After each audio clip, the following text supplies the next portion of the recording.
Thanks.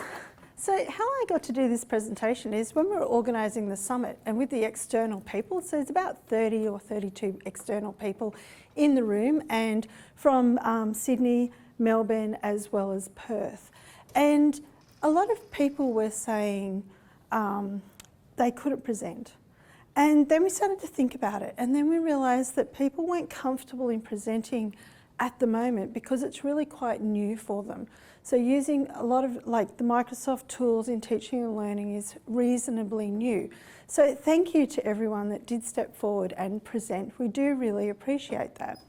And we then I then started thinking about the research. So if people aren't comfortable in doing like a 10-minute sharing session, what's the research say and what are the gaps? Because of course, coming at this from an academic's point of view, that's really what I wanted to know. So we then started to look at it. So as Simone said, Simone searched Microsoft Higher Education Office 365 or O365, and in Google Scholar there's only 244 hits. And then when you look at it, a lot of it really isn't research, even though it made it into Google Scholar. So we took it from there. Basically, I asked a research assistant to do a few hours and do some searching. And this is what we found. So the research, this is by no means a systematic lit search and review at all. This is a sort of where are we at sort of environmental scan, much more. So you can see these are also the terms we got her to check, that there's not that many articles. And when I say articles, this was conference papers and presentations, some book chapters, and then when I looked at the book chapters, I'm like, is this really based on research or is this more of an educational type book? And then I'm like, well, how many journal articles? And you can see there's a lot less journal articles. So in some cases, it was mostly conference papers. And that's fine, because remembering that with EdTech, in higher ed particularly, but with all EdTech, it's often that the conferences come up, people do a little bit of research in the gap and then present a conference paper. So that's quite common for us to get conference papers first. Then she also found, it was really quite interesting, a really nice SharePoint article, because I didn't actually specifically ask for SharePoint. Office 365 in general, you can see there's quite a few, and they were all really quite new articles, just in the last few years. But then when we got down to OneNote, a lot of them were a little bit older. And although she was asked to do higher education, because OneNote's been used in schools, anyone here teach students that used OneNote when they were in high school and they've come to uni? Green pieces of paper, please, since we have them. There's only a couple of people in the room that used it. So I taught in pre-service teacher education. I actually used to teach OneNote to people that were going to be teachers, and the reason is people were coming through from high school having used it. And that was quite a few years ago. So the research, is often from around between 2010 and 2012 or 2013, that sort of time. So really quite interesting. So it's like, wow, we could all be doing and writing up our research and evaluating those teaching and learning experiences. And I'm sure that's where the presenters, when they want to go to a conference or collecting more data, having strength to their data and then writing a journal article, that's where they will be heading. Have any of our presenters published in the area? Nope. So yeah, so I'm sure they're heading that way. So what do the results suggest? So what I've done is I've had a look at some of the interesting or more interesting sort of gaps. And we have some Office 365, so cloud computing in higher ed, and it's around SaaS, so service as a software as a service. I went to a conference that was all about SaaS, Technology One, 2 weeks ago. I think I'd remember, but no. Teams, so obviously Teams is just growing exponentially, and we've heard that from Microsoft. And if anyone's on any of the lists out of the UK, which I happen to be on some from the UK, Learning Designer and the ALT membership, they're asking questions and they're wanting to do research and they're using it increasingly in learning and teaching. So that's really evident. But that also was what told me, hey, this is really quite new, because in the UK, they're asking the same questions we are. We're holding a summit to answer some of those questions, to learn more as a group. There was a nice emerging tech with accessibility.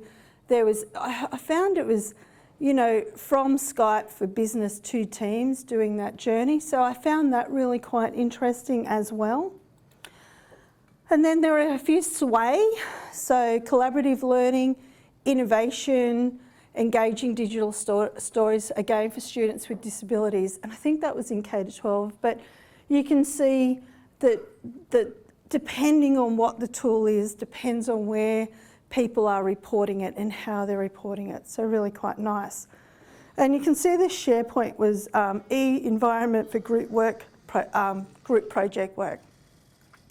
And I know at least one of the groups, so we've had discussion today about how teams can actually be using that. So it'll be interesting to see if more comes out of that, or people will then start reporting on Teams. So thinking about, you know, moving that from a very, very basic and fairly quick environmental scan, really where are the gaps in the research? And, you know, we need to be starting to think about this.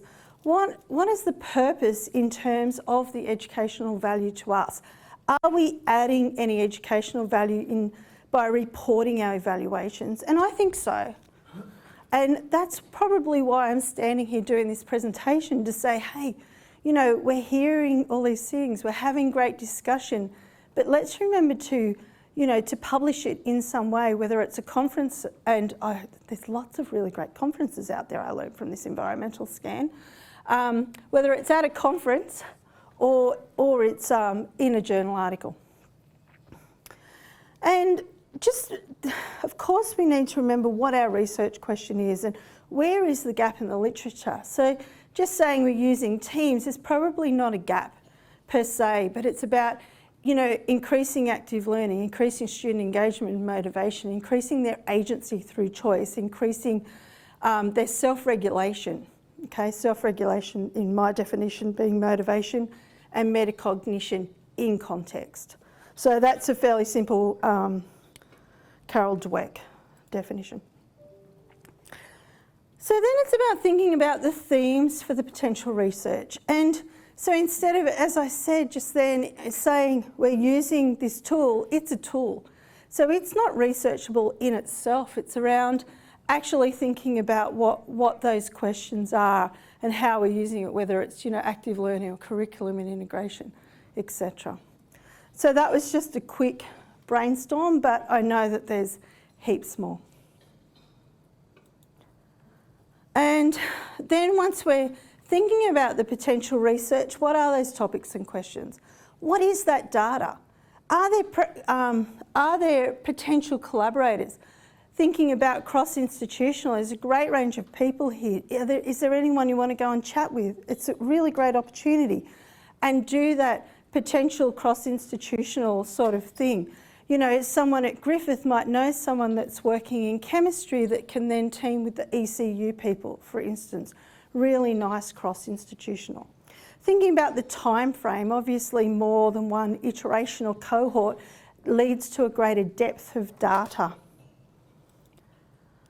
So what is being reported? There's some really nice blog posts, a lot come out from Microsoft, and as part of the scan, I do have some blog posts which I'll put in the channel on a couple of the tools, and so I'll share those so that you can have a look later on. And, you know, generally the blog posts are quite positive. Sometimes they're a little bit instructional, so it's like how to use Teams to do this specific thing, which I think at the moment, with where we are at, that's actually quite interesting and quite important, and really adding, because it's going to be able to allow us to use the tools in more innovative ways in our teaching, and then we can then evaluate and report on that, as well as do some research or SOTL in that.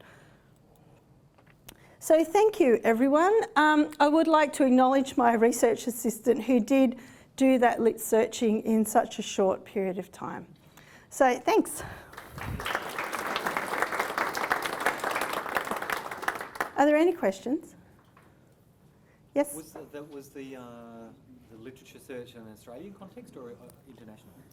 So I didn't say it needed to be Australian, so it actually was international. A lot of the conferences were sort of computing and tech and international. She also made a point, I did ask her to search the EdTech Library, which is an American database, and there's EdMedia and conferences like that. So Griffith don't actually have that, but my research assistant is a student at my previous university and they have that database. So it was quite handy. So yeah, so she did do internationally. Yes? Are you able to share those? Or are you going to use them for? It was just one of them on the, I think it was the last line, because I'd like to read that one. Oh, yep.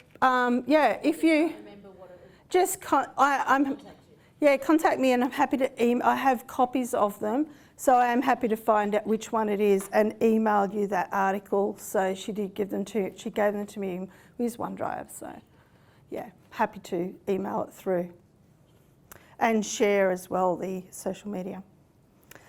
Great. Put the bibliography up on the site. It is an annotated bibliography, but I can share that if people are you interested in that. Yep. So, and please don't worry about the typos and everything. Remember, she did it in a hurry. I'm just going to put that out there. But it was fantastic, don't you think? Because I was able to do a presentation.